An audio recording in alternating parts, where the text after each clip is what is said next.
उनका निश्चित आप अपवित्र हो, क्योंकि मेरी रानी का दर्शन कोई अपवित्र पुरुष कर ही नहीं सकता। अपवित्र कहां से हो? तब ध्यान आया कि खड़े खड़े ऐसे मुंह में जल डाल, जूठा मुंह में, तुरंत बैठे और फिर मंत्र के द्वारा आचमन किया। जैसे पहले आचमन पूर्व मार्ग में जब थे तो मंत्रों के साथ केशवाय नमः, नारायणाय नमः, माधवाय नमः। अब तो राधा वल्लभ श्री हरि, राधा वल्लभ श्री हरि, हर समय उसमें केशव नारायण कहने की जरूरत नहीं। आचमन किया और गए तो देखा वो बैठे। महारानी ने प्रणाम किया। उन्होंने कहा कि हमारा सौभाग्य है कि आप जैसे गुरु भक्त का दर्शन हुआ और आप बड़ा उसमें बड़ा चले। कभी प्रश्न नहीं किया कि गुरुदेव आप ऐसी बात क्यों कह रहे हैं? आपसे हमने दीक्षा ली, आपसे हमने पठन और हम आपकी पत्नी की आज्ञा और राजा के पास, और बड़ा चरित्र है वो। ना मेरी किसी कर्म में, न किसी कर्म फल में, न किसी देश में, न किसी काल में, न घटना में, न परिस्थिति में, न अंतःकरण में। जब से उन्होंने बात कही मेरा हृदय जल रहा है। न अंतःकरण में और न बहिकरण में। जब से उन्होंने बात कही लोग हमारी निंदा कर रहे हैं। नहीं, आप जैसा कहें। बोले 1000 स्वर्ण मुद्रा आप अपने परिकर को आवाज। उसने कहा हमें कहा जाना, साथ ही ले चलो। मुद्रा में तो साथ ही ले लाए। क्रिया कैसी है बाहरी देखने में?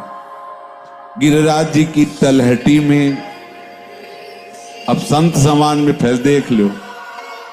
बड़ी विचित्र भगवान की माया। बूढ़े होने चले अधिकारी जी कृष्णदास जी और वो वैश्या को लेके आए। कितनी गंदी वृत्ति इसमें उदय होती कि वैश्या पास में झोपड़ी में रखते, किसी की पर न निंदा की न स्तुति की।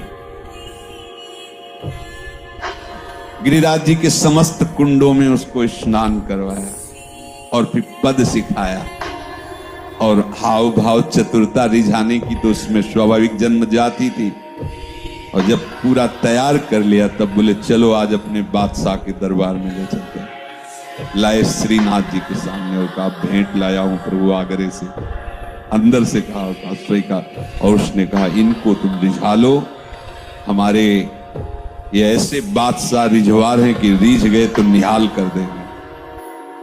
समझ गई कि प्रभु की अपार कृपा मुझ मंदभाग्य पर हो गई। जैसे ही आलाप लेकर के गाना प्रारंभ किया तो श्रीनाथ जी के विग्रह की जगह श्रीनाथ जी। क्यों? क्योंकि भक्त ने कहा भेंट लाए हैं स्वीकार करो।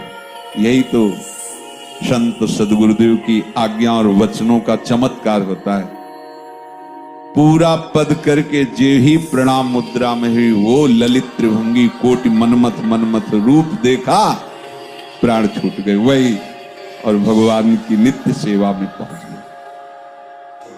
हमें आज्ञा पर दृष्टि रखनी, क्रिया पर नहीं। क्या आज्ञा? बस एक खास बात समझना है। नहीं, हर कर्म बंधनकारी है, चाहे जितना शुभ हो वो भी बांध देगा। सोने की जंजीर है वो, और अशुभ कर्म लोहे की जंजीर है। लेकिन कर्म करते हुए कर्म बंधन में ना फंसे, ये कला